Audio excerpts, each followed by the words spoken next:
नमस्कार, मी विद्यालंकार घारपुरे. वी स्कूलच्या लाईव्ह चर्चा या कार्यक्रमात आपलं सगळ्यांचं मनपूर्वक स्वागत आहे. मला माहिती आहे की तुम्हा मुलांना प्राणी, पक्षी, झाडं यांच्या कथा आवडतात. म्हणूनच मी अंगणवनातील कथा हे पुस्तक लिहिलेलं आहे.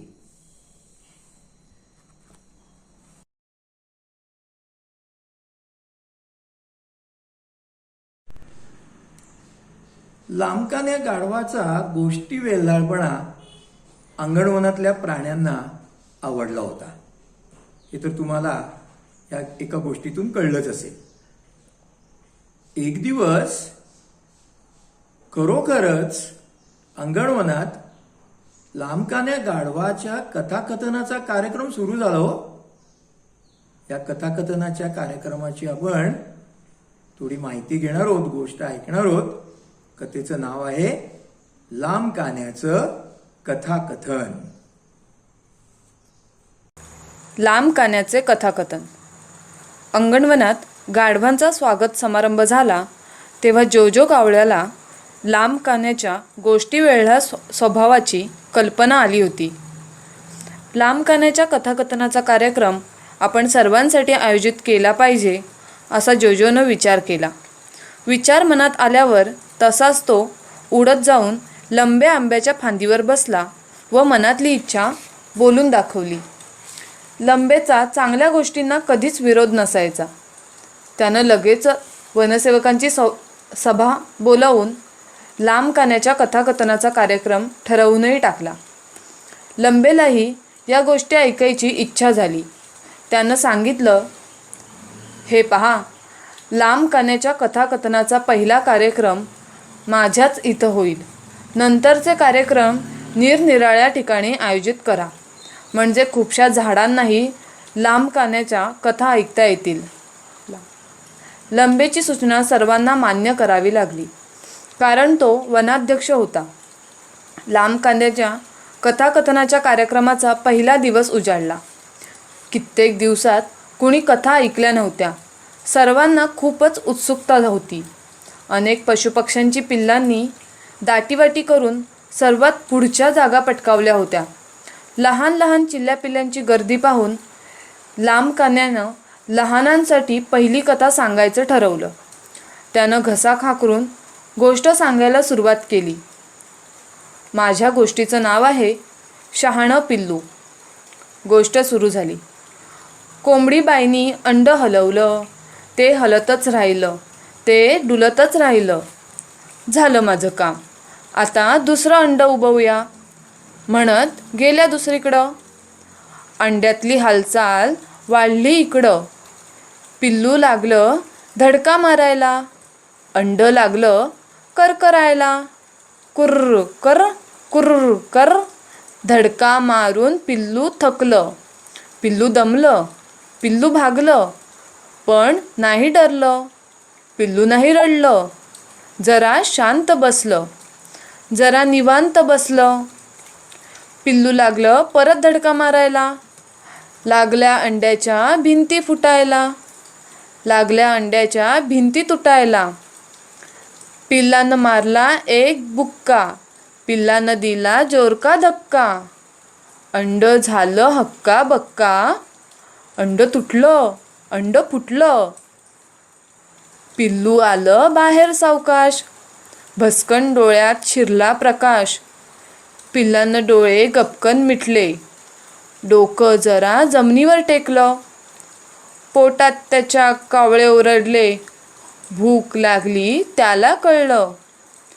पिल्लानं इकडं पाहिलं, पिल्लानं तिकडं पाहिलं. कुणी नाही दिसलं, तरी नाही गांगरलं. 2 पायांवर उभं राहू लागलं. एकदा पडलं, दुसऱ्यांदा पडलं, तिसऱ्यांदा पडलं, चौथ्यांदा तडमडलं, 5व्यांदा कडमडलं, 6व्यांदा घसरलं, 7व्यांदा फिसकलं, पण नाही हरलं. उभं राहायला शिकलं. पिल्लू छाती काढून फिरायला लागलं. पिल्लू ऐटीनं भटकायला लागलं. चिवचिव करत खाणं शोधायला लागलं. पण काय खायचं ते कळेना, काय प्यायचं ते कळेना. काहीतरी हल्लं. गोल थेंब दिसले. पिल्लानं मारली चोच, जमिनीवर बसली टोच. पिल्लू पुढं गेलं. परत गोल थेंब दिसले. पिल्लानं जरा टोचलं तरी त्याला बोचलं. पिल्लू शोधू लागलं खाणं. आता ते झालं शहाणं. कळलं त्याला सगळेच गोलथेंब नसतात दाणे. थेंब पाण्याचे नसतात टोचायचे, थेंब दाण्याचे वेचायचे. थेंब पाण्याचे असतात प्यायचे. पिल्लू शिकलं चुकत माकत, खाऊन पिऊन वाढली ताकद.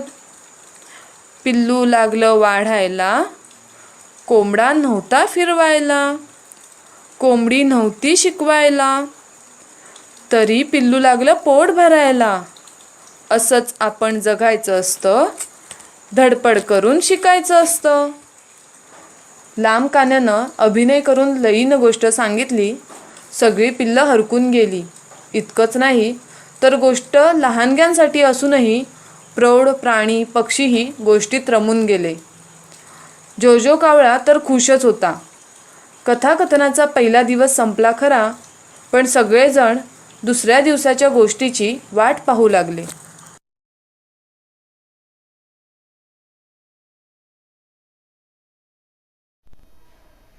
नमस्कार, मी विद्यालंकार घारपुरे. वी स्कूलच्या लाईव्ह चर्चा या कार्यक्रमात तुमचं सगळ्यांचं मनपूर्वक स्वागत आहे. या अगोदरच्या 2 कार्यक्रमांमध्ये मिळून मी लिहिलेल्या अंगणवनातील कथा या पुस्तकातल्या एकूण 9 कथा तुम्ही ऐकल्या. आजच्या या कार्यक्रमात आपण उरलेल्या कथा ऐकणार आहोत. लांब कान्याने कोंबडीच्या पिल्लांची सांगितलेली गोष्ट तुम्हाला आठवतच असेल. लांब कान्याची दुसरी कथा घडते सिंहाच्या एका कुटुंबात. कुटुंबात जे काही घडतं ते तुमच्याही घरात घडतं का हे तुम्ही जरूर तपासून पहा. हां, पण त्याच्या आधी तुम्ही ही कथा ऐकाच. कथेचं नाव आहे तुम्ही नका लुडबुडू. लांब कान्याची दुसरी कथा.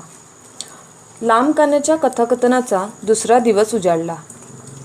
लंबे आंब्याच्या आसपासची जागा पशुपक्ष्यांनी खचाखच भरली होती. पहिल्या दिवसापेक्षाही आज जास्त गर्दी लोटली होती.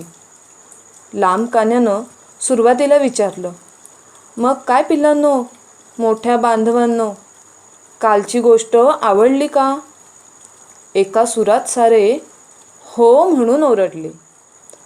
लांब कान्या म्हणाला, मग आज दुसरी गोष्ट ऐका.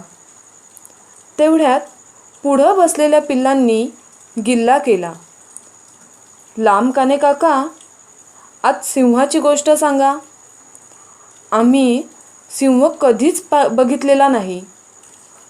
लांब कान्या म्हणाला, काही हरकत नाही, सिंहाची गोष्ट ऐका. माझ्या गोष्टीचं नाव आहे तुम्ही नका लुडबुडू. गोष्ट सुरू झाली. उन्हानं वाळलेल्या पिवळ्या पिवळ्या लुसलुशीत गवतावर सिंह आणि त्याचे 4 छावे लोळत पडले होते. सूर्याची कोवळी सोनेरी उन्हं त्यांच्या अंगावर खेळत होती. इकडून तिकडं, तिकडून इकडं त्यांचं गवतावर लोळण चालू होतं. गवताचा मऊ मऊ स्पर्श त्यांना सोडवत नव्हता. सिंहीण आली व म्हणाली, छाव्यांनो, उठा आता, बास झाला आळशीपणा. एक छावा म्हणाला, आम्हालाच काय ग रोज रोज लवकर उठवतेस? बाबाई आमच्यासारखेच लोळत पडलेत, त्यांना तू काहीच बोलत नाहीस. सिंहीण म्हणाली, छाव्यांनो, तुम्हाला अक्कल फुटायला लागली वाटतं. बरोबर आहे, आता मोठे व्हायला लागलात ना. चला उठा बरं, आज शिकार करायला हवी आहे. आम्ही सगळ्या सिंहिणी तुम्हाला बरोबर नेणार आहोत. शिकार कशी करायची ते शिकवणार आहोत. दुसरा छावा रागातच बोलला, आई, आम्ही पाहतोय सगळी कामं तूच करतेस, आम्हाला तूच सांभाळतेस, शिकार तूच करतेस. बाबा बघ नुसते लोळत पडलेले असतात किंवा रुबाबात छाती पुढं काढून आयाळ फुलवून फेरफटका मारत असतात. त्यांना पण शिकव शिकार कशी करायची ते. दोघांच्या बोलण्यानं तिसऱ्यालाही धीर आला. तोही बोलू लागला, आणि आई, बाबा हावरटपणा किती करतात. शिकारीवर बाबा सर्वात आधी ताव मारतात. त्यांचं पोट तुडुंब भरलं की उरलेली शिकार तू व मावशा आम्हाला देता व नंतर स्वतः खाता. चौथा छावा एकदम सावध झाला. तिघांनी बाबांवर असे काही बॉम्ब टाकले होते की त्याला वाटलं बाबा संतापणार, त्याचे आपणच पहिले बळी होणार. कारण चौथा सिंह महाराजांचा जवळच लोळत होता. तेवढ्यात सिंह महाराज उठले. ते संतापले नव्हते. त्यांचे डोळे मुळातच लाल होते. ते रागानं लाल झाले नव्हते. ते रागानं शेपटीही आपटत नव्हते. चिडून त्यांनी गर्जनाही केली नाही. सिंह उठला, निवांतपणे अंगाला आळोखे पिळोखे दिले, अंग झटकला व सिंहिणीला म्हणाला, राणी, विचार केला तर छावे म्हणतात ते खरंच आहे, नाही का? मी बहुतेक वेळ आळसातच घालवतो. सिंहीण म्हणाली, असू दे हो, तुम्ही नका मनाला लावून घेऊ. सिंह उत्तरला, असं कसं? ते काही नाही. मी ठरवलंय, राणी तू आज आराम करायचास, मी शिकार करणार. सिंहीण चकित होऊन म्हणाली, हे भलतंच काय तुम्ही मनावर घेतलंय? असलं काही चालायचं नाही. आम्हा सिंहिणींची काय कामं आहेत, जबाबदाऱ्या आहेत ते आम्हाला चांगलं कळतं. त्यात तुमची लुडबुड नको. सिंह म्हणाला, तसं नाही, पण मलाही बरं वाटत नाही. नेहमी नेहमी तुम्ही सिंहीणच शिकार करता ते. हे बघा, तुम्ही राखीव गडी आहात. शेवटी सगळी जबाबदारी तुमच्यावरच असते ना. वेळ पडली तर तुम्ही आणताच की शिकार मारून. सिंहीण सिंहाची समजूत काढत म्हणाली. पण छावे बघ ना काय काय बोलायला लागलेत. त्यांच्या नजरेतून मी उतरेन ना. सिंह म्हणाला, आता बस झाली तुमची पीठपीठ. सांगितलं ना एकदा, तुमचं भलतंच काही मी ऐकणार नाही. त्या छाव्यांच्या नादाला काय लागता? अजून ते लहान आहेत. वयात आले, मोठे झाले की सारं समजेल त्यांना. सिंहिणीनं विषय संपवला. सगळे छावे उठले होते. सिंह सिंहिणीचं बोलणं लक्ष देऊन ऐकत होते. अखेरीस त्यांना कळलं की आईच बाबांना शिकारीला येऊ देत नाहीये. पहिला छावा दुसऱ्याला म्हणाला, या मोठ्यांचं काही कळतच नाही बुवा. दुसरा म्हणाला, त्यासाठी आपल्यालाच मोठं व्हावं लागणार बहुतेक. उरलेले दोन छावे जवळ येऊन म्हणाले, चला लवकर, आई निघाले शिकारीला. सिंहीण मावशा पण वाट पाहत आहेत. चला लवकर, आज आपल्याला सर्वजणी शिकार कशी करायची ते शिकवणार आहेत. चारी छावे सिंहिणी मागून लुटू लुटू चालत निघून गेले. सिंह पुन्हा गवतावर मस्त लोळायला लागला. आता तर काय, राणी सरकारांचीच आज्ञा होती. सिंह काय सोडणार होता ही आळसात लोळायची संधी. गोष्ट संपली. आजची गोष्टही सगळ्यांनाच आवडली. आज छोट्यांबरोबर मोठेही ही गोष्ट ऐकून खुश झाले. सर्वजण तिसऱ्या दिवशी लांबकान्या कोणती गोष्ट सांगणार याची उत्सुकता मनात घेऊन आपापल्या ठिकाणी परतले. लांबकान्याचा भाव आता चांगलाच वधारला होता. त्यामुळे लांबकान्याही खुशीत होता. या कथा तुम्हाला कशा वाटल्या? त्या आवडल्या का? हे तुम्ही कॉमेंट बॉक्समध्ये लिहून जरूर आम्हाला कळवा. वी स्कूलच्या पुढच्या लाईव्ह चर्चा या कार्यक्रमात याच पुस्तकातल्या आणखीन काही कथा मी तुमच्यासाठी घेऊन येणार आहे. माझ्या कथा तुमच्यासाठी सादर करण्यासाठी वी स्कूलने हे व्यासपीठ उपलब्ध करून दिलं, म्हणून वी स्कूलचे मनपूर्वक आभार. धन्यवाद.